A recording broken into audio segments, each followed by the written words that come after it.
Hi guys, this is a redirect to my reaction to The Legend of Korra, Season 1, Episodes 10, 11 and 12. Some amazing, shocking and intense episodes. So these are the last 3 episodes of Season 1 and damn, what a way to end the first season. A great way to end the first season. Some very disturbing scenes were seen and shocking revelations about AMON'S true birthright, which really shocked me. I found it so hypocritical. But before I get on to AMON, let's talk about the first episode. So basically, the war began. So AMON'S Equalist Movement have begun. They tried to claim Republic City and they succeeded in claiming Republic City. So they've been capturing a lot of people. They were capturing the council members, and taking their bending ability away, and they did that successfully. So they were after Tenzin and his family as well. So they tried to capture Tenzin to take his ability away, and Korra and the others, they were really trying to save Tenzin, and Tenzin was trying to watch his back as well. So thankfully, Asami and Korra and them, they did rescue Tenzin, so gladly Tenzin's ability did not get taken away. But then later on he did get kidnapped. His whole family got kidnapped when they were trying to escape. So Lin Beifong, the absolute hero and MVP. You know, I am absolutely amazed by the women in this, I was about to say anime. Forgive me, but I can't help it. Okay, animated series. In this animated series, and even in the original Avatar, there have been amazing and well written badass female characters. So Korra, Asami, Asami, she's not a bender, but she's still a badass. She is so resourceful and she is so smart as well. She used the Equalist weapons and using it against the Equalists, even though it's their weapons. So she's very resourceful. Yeah, and she was taking out the chi blockers with the lightning glove. So yeah, so Tenzin was extremely worried about his family's safety. So his family was basically they were staying in the Air Temple Island, and his wife is just about to give birth as well. She's very heavily pregnant. So he asked Lin to take care of them, to protect them at all costs. So Lin, obviously she would agree to that. So yeah, Lin was taking care of all of them. Unfortunately, some of the men of the Equalist movement were going to Air Temple Island, so Lin was basically up against a whole army all by herself. To be fair, the children did actually stick up for her. They actually protected her, even though she insisted that the children stay away at all costs. But, you know, she was getting her ass beat, kind of. She was doing actually a really good job. But because she was outnumbered, she did need help from the children. So the children helped her and actually saved her from getting captured by them. So it was really nice seeing the children get involved, even though it was really risky. The children shouldn't have to do that, but they did. And yeah, Lin told Tenzin to be proud of them for what they did. And then Tenzin's wife gave birth, and they have a new baby son now, a newborn baby son. So there's 4 children now that they have. Quite the family, isn't it? But yes, the baby is so cute. It was such bad timing though. She gave birth whilst they were getting invaded, whilst they were about to get captured by the Equalist movement. So I was just like, oh my god, you can't give birth when you're about to get captured. How are you supposed to run away from them? Oh man. Lin has a huge burden. She's part of the police force. Her whole job is to make sure that innocent people are protected at all times. And she did that. She's an absolute hero. So when Tenzin flew off with Oogi with his family, because he needs to get away as far as he can from the Equalist movement, who are after his family. So because they are the only airbending family that exists in the world, so that's why it's extremely important as well that they stay away, that they get away as far as they can. So the Equalist Movement, they were chasing after them via flight. So Lin, she made the ultimate sacrifice to actually distract them by going to them. And she told Tenzin to just keep going forward and to not look back, to not go after her. So major respect to Lin for making that sacrifice, and sadly her bending was taken away as well. So it was really sad. It was very sad to see her bending getting taken away by Amon. So yeah, that's the sacrifice that she made. She kind of just gave herself up basically, just so that Tenzin's family can get away safely. But unfortunately, Tenzin's family got captured anyway, even though they were trying their best to get away. Yeah. Another the shocking revelation was that actually Amon is Nowatok, who is Tarrlok's older brother. So he's actually a waterbender. This whole time he has been using blood bending to take away people's bending ability. To be honest, I don't know how that works, but whatever. So I'm sure we'll find out like in season 2 onwards. So yeah, Amon is actually a blood bender, a waterbender as well. So he is an absolute hypocrite. Like his whole job is to like take away people's bending ability, and he absolutely hates bending people. But he's a bender himself. I totally understand though, like the reason why he hates bending so much is because of how ruthless and how abusive his father was to them. So his father was an absolute criminal, and he took plastic surgery to restructure his face so that he becomes unrecognizable as that #1 criminal that he was. So he has this hereditary bloodbending ability, and he got married to this woman in the Northern Water Tribe, presumably married. And then they had 2 kids who are Nowatok, who is Amon, and his younger brother Tarrlok. So we saw that whole backstory of him pressuring his two kids, to do like really powerful blood bending.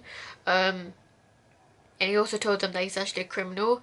But to keep all of that information from the mother. So I just feel really bad for the mother that she had absolutely no idea that she actually married and was with this criminal, and that he's such an abusive dad to the 2 kids. And it's because of that really rough childhood that has shaped Amon the way he is, and even shaped Tarrlok the way he is. So it's really sad that the parenting style was just so off that it made them corrupt as well. So I felt really bad for Tarrlok, and even Amon to some extent as well. So yeah, Amon, like he just had enough that his father was like wanting him to bloodbend his own brother and to make him bloodbend people as well, because like Tarrlok in the actual backstory, like he was totally against bloodbending, but he was forced to do bloodbending, even though it was such a cruel thing to do towards animals and people. But his brother Amon, Nowatok, I mean, he was a lot more detached. He was much less sympathetic, but it's because he was made to be that way. So I mean, I'm not making that as an excuse. Like, what Amon is doing is totally wrong. But I'm just saying, like, the backstory is, like, making them... You know, it explains why they are the way they are. So, yeah. So, basically, Amon is imprisoning Tarrlok, even though he's the only prisoner. And it's because Tarrlok is his younger brother. So, to some extent, he still has some heart, you know? I still hate him for what he did to Lin and what he did to Korra, and how he bloodbended Korra and Mako. Like, it was so fucked up. It was so disturbing seeing him bloodbend, and reveal his true colours as an actual bloodbender. Like, Korra and Mako, they felt so helpless, absolutely helpless, when they were being bloodbended. But Mako, he did use lightning. He was actually able to use lightning, even though he was being controlled via bloodbending. So I thought that was really cool. Another cool thing is that we actually met General Iroh, who I believe to be Zuko's son. Correct me if I'm wrong, but I don't know if they actually mentioned that, but he did have Zuko's voice actor, and he's called Iroh, so I'm assuming Zuko named his son after Iroh. That would be an absolute honor. It's like how Aang named his oldest son Bumi. I really wanted to see more of Bumi. We only saw like a little glimpse of Bumi. We don't know who the other sibling is, so I really hope we see all three siblings, all three of Aang and Katara's children. Yeah, I'd like to know what Bumi's like. We saw a glimpse of him, and he seems to be a lot like Bumi. Like, he seems to be a lot more like a joker, like a clown, just like Bumi is. Funny, that's quite funny actually. But yeah, so yeah, so yeah, Korra, she had her bending taken away, but the surprising thing was that she was still able to do airbend, and she actually performed airbending against Amon, because Amon, he was about to take away Mako's bending power, and because Korra felt she was at her lowest point, she was able to activate her airbending, and that was a trick. She had to be at her lowest point to activate airbending. So she was able to do airbending even though her bending power was taken away. So that meant that she can't do any of the other elements. She can only do airbending. So that was a shocker that she was able to do airbending. And Amon, he was very shocked. He didn't expect Korra to have any bending ability whatsoever.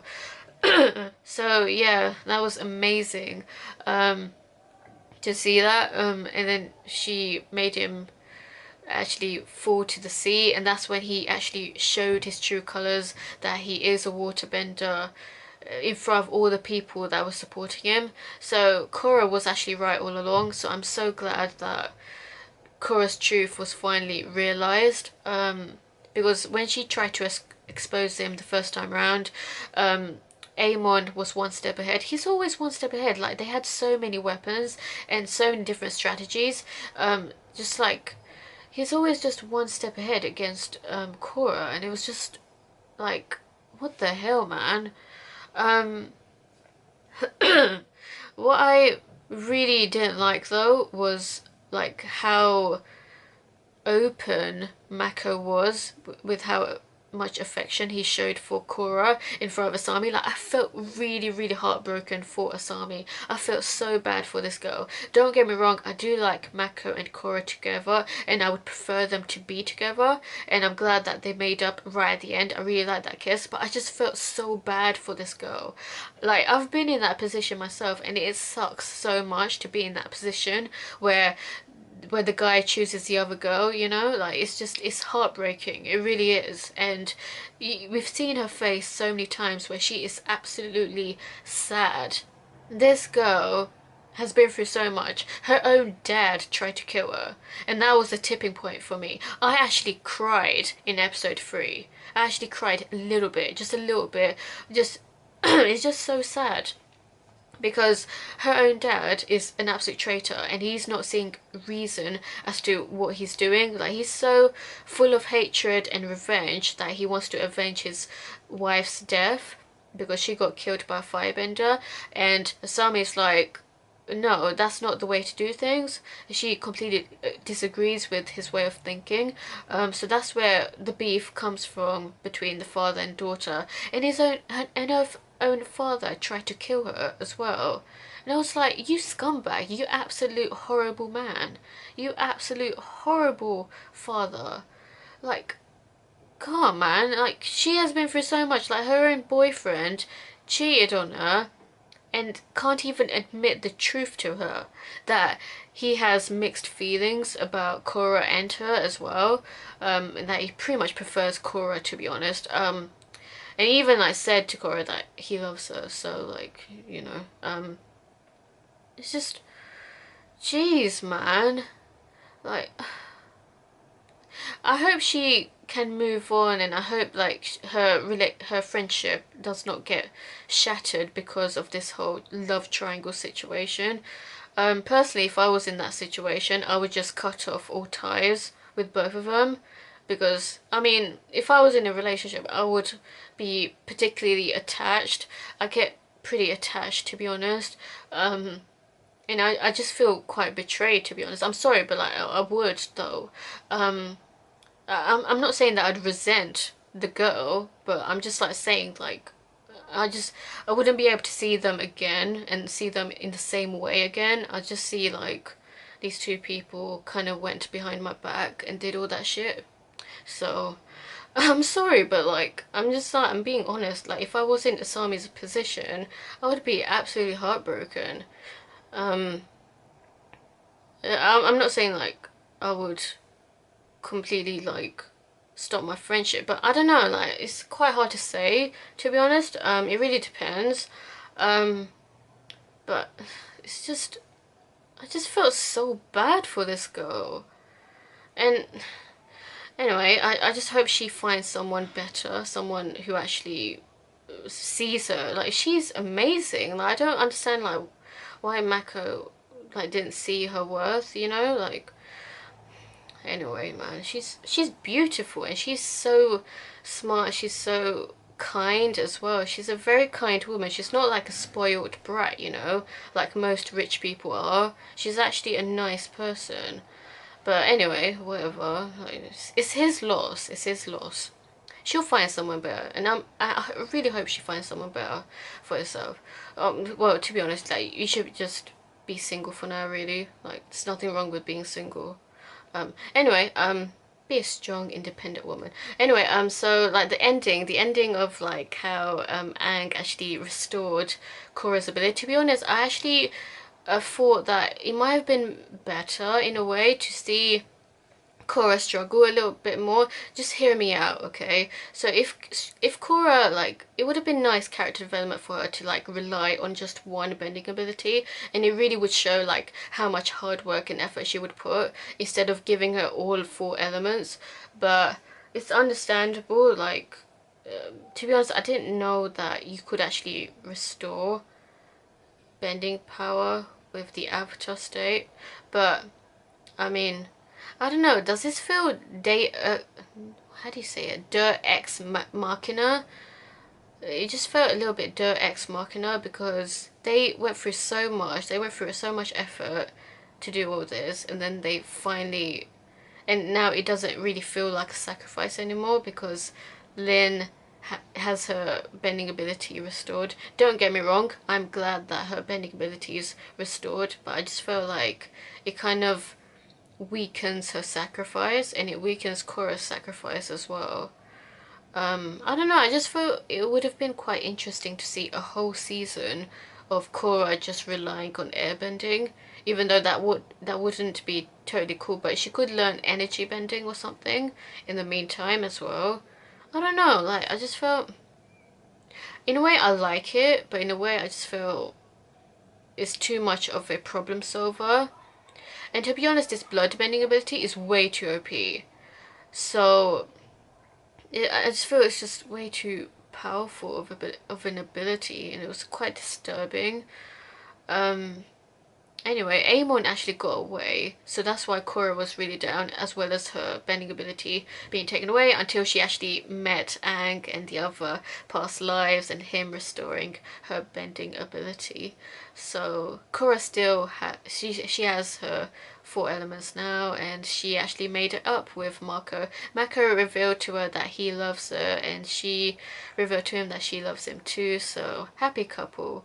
Even though I'm still kind of salty about the whole love triangle situation and breaking Asami's heart, man. I just felt so bad for this girl. Really feel bad for her because she has no parents now. Like, her mother died, and her father is an absolute scumbag who tried to kill her. I swear, man.